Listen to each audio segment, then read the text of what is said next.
Hi, welcome back to my channel. It's been a while since I've done a backyard house tour. It's the middle of winter, so not a lot is growing, but there's a lot to talk about as far as experiments. So this was a log box that we had built from a tree that Erasto and I cut down last year, and it sunk a ton. So this bush sheds. And so we just use it like hay. And so we put it in like a mulch.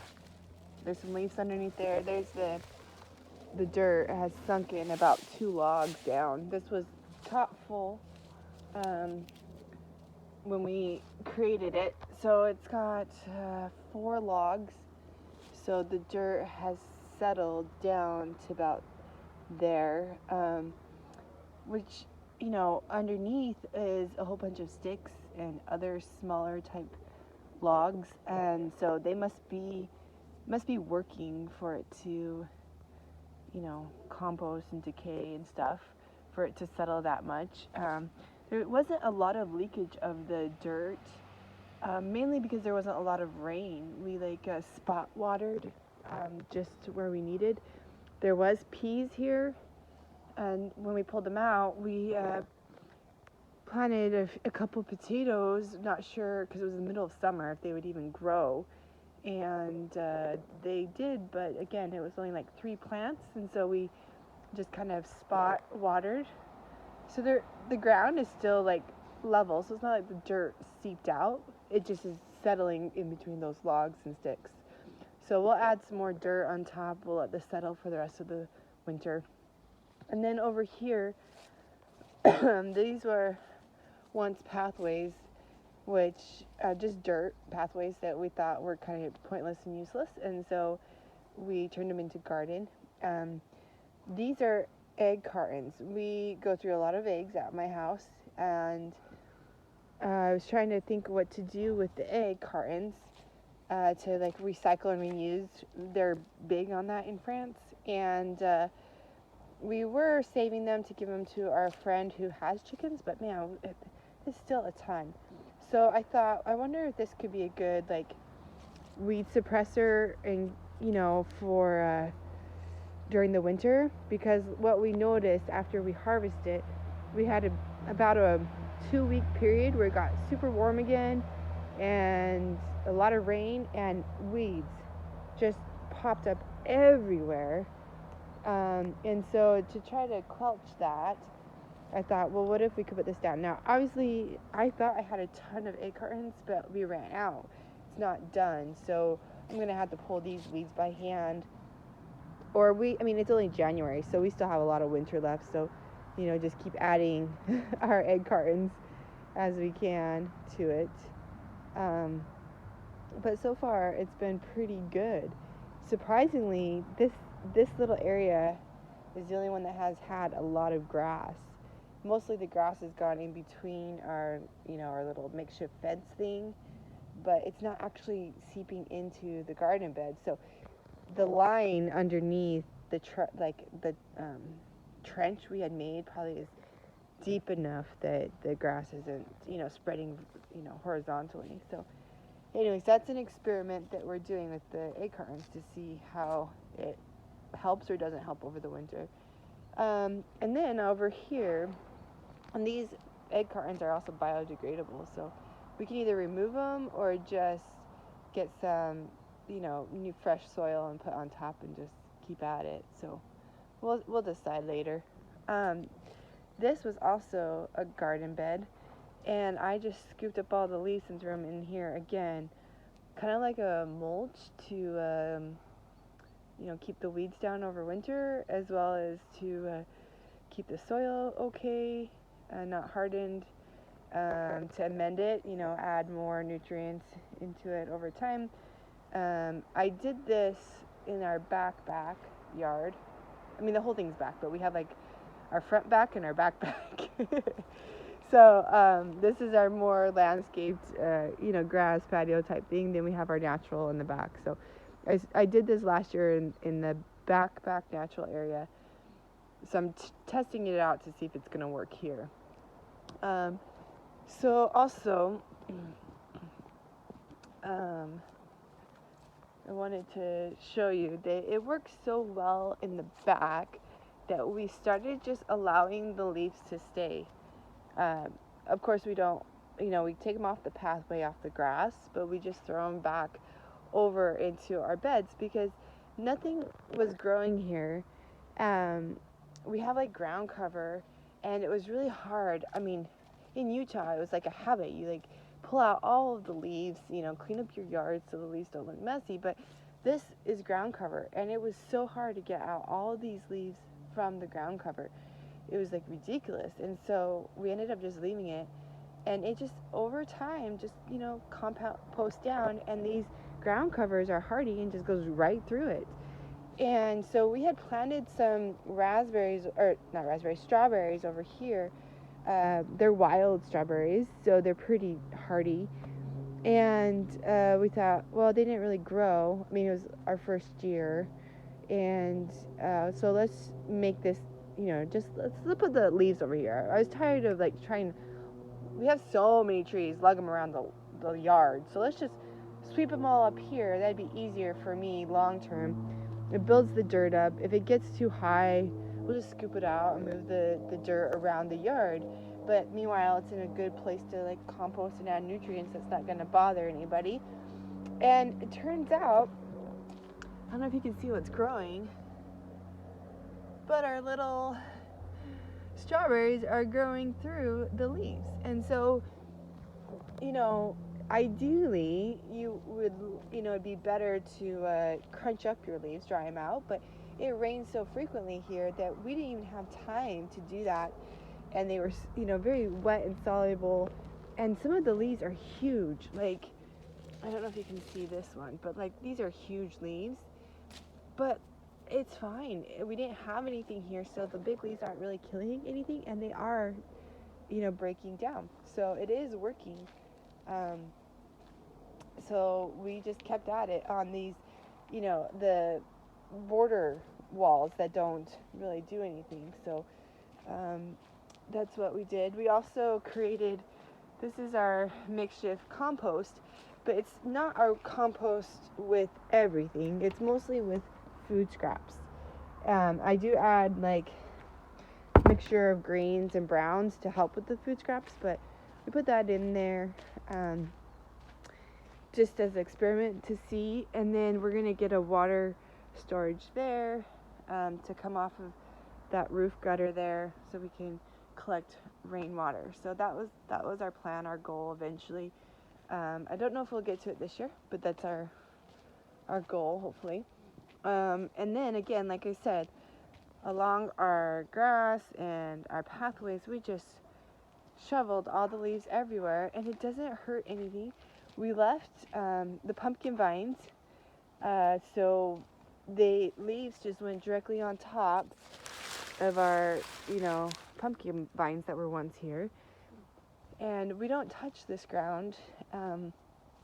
And amazing enough, just like over there, look what is sprouting. All of these are strawberries. There's never been strawberries over here before. And last year it was, 2 years ago, it was full of weeds that I couldn't stay on top of. But now, because the ground is so shallow, I can just pick a weed, turn it upside down, and the roots dry out, and it's easy to just recompost it right where it's at. And then, like I said, here's these strawberries growing, and they're wild, and so they're so easy to grow here because I don't do anything, they do it. And my kiddos love it. They walk around just picking these little tiny strawberries. They don't get big. They're just little tiny, almost the size of raspberry. They're so sweet, and it's like a scavenger hunt for them. Love it. So like I said, the rains came, and we didn't have time to finish. So these have been composting where they stand. So when I take these off of my pathway, add them back up along our whole garden bed here, it will aerate it. And so it naturally is going to get the underside that's really moist and kind of matted down that wet leaf stuff, it's going to flip that over, so that will be drying out on the top part, and then all this nice dry crunchy stuff will be on the bottom part. So like I said, I'm not an expert, but it seems to be working. So we got 1, 2, 3, 4, 5, 6, 7, 8 more piles to do. So it's been a little bit crazy trying to keep on it with how much rain we got. We had so much rain, guys, that our river flooded. So right before, in the fall, Erasmus and I did a huge maintenance, cut down a whole bunch of trees and bushes, added it to that bank here. We tried to build up this wall on the bank here, all these sticks and leaves. You can't even notice it because the water is so high. So this, when we added it, was probably like an extra 2 feet. Like, it really looked like you had a hill here, then you had like a flat area here, and then another hill. Well, it's sunk down into the riverbed because the river went up and over all the way and then pulled it back out. So it's flattened it out. Therefore, we need to, again, use a lot of our green waste materials to come in and bulk up this area by our house, this riverbed. It flooded so much that it pulled these 2 trees down. There's a tree right behind ours here that's also pulling down. There used to be a clear walkway all the way down to, there's a bridge right where my finger is, and there's not even a walkway. It ends with water, a little patch, and it ends with water. So it was pretty crazy. The water flooded all the way up here. It went down into our stairwell, and then it just like rose up to the stairs. And the water made it up to our first step where you can see the leaves are. So all this was just standing water. So we have to go and scrape, this cement, clean it out. It's been chilly. Obviously it's winter, so we haven't done that yet, but that was kind of insane. Luckily it's way out here, so I didn't get anywhere near our house, so that was good. But yeah, so just wanted to share the quick update. This is our generator for our pump if we need to pump water out or in or power in or out. So we'll do that because we had these lights, but they fell down, so put that back up on or take them down. Either way, this is where our hammock went, and that was the tree that we cut down right there. So still a lot to do, but a lot is happening in the winter time that's easier to kind of show you in stages what works, what doesn't. So far, this leaf thing is working. Erastus didn't like it at first because he thought it looked messy. Again, we came from Utah where nobody wants leaves in their garden, on the grass, on their driveway, anywhere. But it's very normal here, and we've gotten used to it. And we found that our pumpkins grew so well like that. What we did is we just took a big pile of dirt, and we dunk a big thing of dirt right here, put the seed in there, so there was some substantial soil for the seeds, and in a kind of like a little colander that is a hole that would keep like a volcano that would keep the water for the seeds, so it wouldn't scatter all throughout the leaves. But the leaves kept it moist underneath. So when the tendrils of the pumpkins and the vines grew out, they could reach the moisture that we didn't even water. So it conserves our water, and it grew a ton of pumpkins for us, a huge amount of vines. And because nothing else was underneath these bushes and these trees, we didn't care. They could sprawl anywhere. We didn't stake them. We didn't trellis them. We just let them grow anywhere. So we'll probably do that again for another season to see if we can perfect it and get a higher yield. But 8 pumpkins was pretty good. So we could get a little bit more.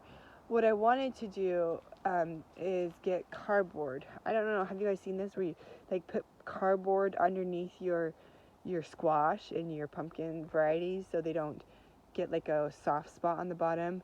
That's what we noticed. We got a couple wet spots because it is more moist. So if I can get some kind of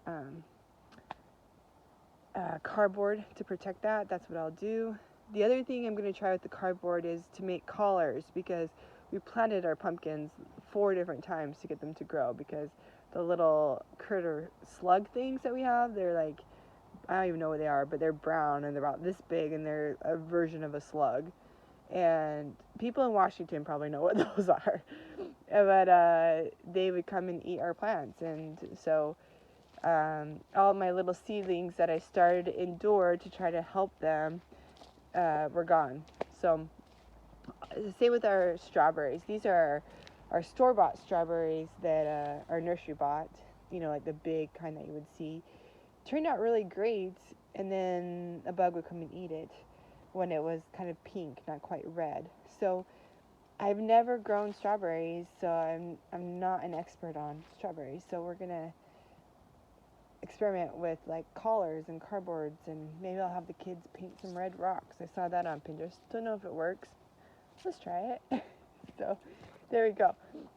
Over here we had a herb garden with some herbs that came from Madagascar. None of them worked. We have these plants that are growing through the garden box, so I don't know, maybe we'll just leave it. But I got my rosemary, and rosemary is doing perfectly over here in the shade. I don't use a lot of it, but it got pretty big, and all I did was just cut the top off, and you have this beautiful plant still. I don't use a lot of rosemary, so it's okay, kind of out of sight, out of mind. But other stuff that I want to use more frequently, this is kind of far out here, like in the middle of cooking, to run and like, oh crap, go get me some rosemary, or go get me some chives. So we had chives that we were growing back here with the strawberries, because they were supposed to help deter, and we had them all over, but I harvested most of them because I just wanted to use them. So I don't know if it helped to deter it, but maybe, because the snails didn't get to it, but the birds did. So I don't know about that, but again, this is pretty out. Like, I have to walk clear over there, run and get my chives, and get all the way back up to my kitchen. So it's not very convenient, but it is a good spot as far as shade-wise goes and growing well. This had lettuce in it. It also grew super, super well, but we didn't get to eat any of it because it wasn't close enough. Like, by the time I'm remembering, oh yeah, I should go harvest it, like, it was all like nasty. So I'm not sure what else I want to do. Maybe more onions, but I don't know. I think I need to move some of the herbs that I use all the time a lot closer to the house. But again, we'll just keep bulking up our strawberries in these boxes here. Maybe I'll put strawberries in that one too, because the kids like strawberries. They're easy to grow. It's fun. So yeah, there you have it. Not much more happening in the wintertime.